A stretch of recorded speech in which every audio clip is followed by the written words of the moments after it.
To tell you the truth, I just had breakfast. Nevertheless, today we're going to learn to play Hunger Strike by Temple of the Dog. I love this song, but before we get going, I want to take just a moment to thank the following mukbangers for signing up for the Patreon supporter of the Cause Club. Tom, Raymond Mead, Gary Christie, Minery, and Chris Rich, thank you so very much for your support. And if you would like to find out what that's all about, the link is in the description. The first step in an operation such as this is to put your bad self into drop D. That means your low E string is going down one whole step to D. Congratulations, your bad self is now in drop D. For 4 notes, you don't even need your left hand. Check this out. Pluck D, G, B, G. And then you put a finger on the B string 3rd fret and pluck B, G, D, G. That's the plucking pattern for the whole verse. D, G, B, G. Finger down on B3, B, G, D, G. That is the first chunk of 4. The second chunk is exactly the same, except we're going to start with a finger, I'm going to use my index finger, on D2, and you do everything else exactly the same, including the putting the finger down on the B string 3rd fret. Don't use your pudding finger, though. Ooh, gross. Chunk 3 is exactly the same as chunk 1. And chunk 4 is exactly the same as chunk 1 and 3. That's the verse. So here we go. Chunk 1. Chunk 2. Chunk 3. Chunk 4. That's your verse. Except for some finer points, that's like half the song, because all we have to deal with now is the bridge. This is my favorite bridge in all of musicdom, and this is the reason why we're in drop D. You do an open drop D power chord, it's just the low 3 strings. Easy. Lots of not using hands in this song. And then the 2nd fret. You do it twice. Followed by a bendy wiggle, a bwiggle, if you will, on the D string 4th fret. Now I like to use my ring finger and employ my middle finger and maybe even my index finger behind on the same string, so I've got plenty of finger strength for all the control I might need. And that's your bridge.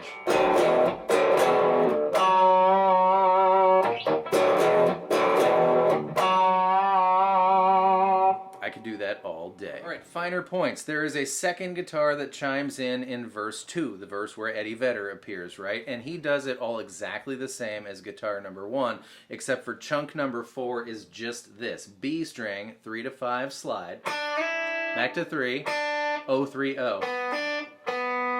So he'll do his chunk 1, his chunk 2, his chunk 3, and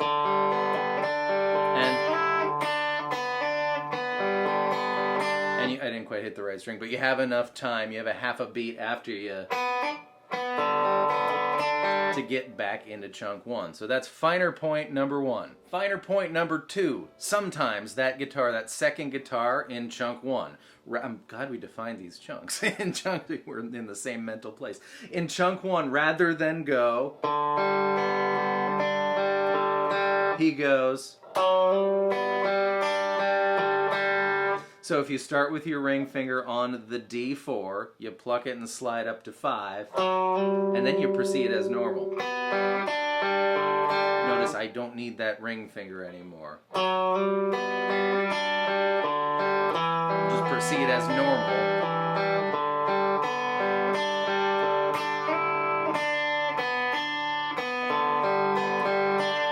So you can throw that in chunk 1 anytime it feels good to you. Finer point. There's yet a third guitar that comes in after both bridges, and it plays G a bunch of different ways. This song is basically a big G chord the whole time, and here's a bunch of different ways to play G. I know that some of them are in there. I know that he changes them. I know that some of them I show you might be additional and he doesn't do them, but this is your thing. You can play any of these G's when it feels good. When it's, here's the first one that definitely happens. It's the G string open, and that's a common theme between all these G's. homie. And B3 and E3. Right, you can hear that in the song. The second one is going to be the E7 and the B8, strum 3, including the G string. The next one is similar. Let's do B8 and E10. That one's definitely in there. We also have E10 and B12. And even this one's definitely in there. It's E15, B15. So you could do all those kind of going up.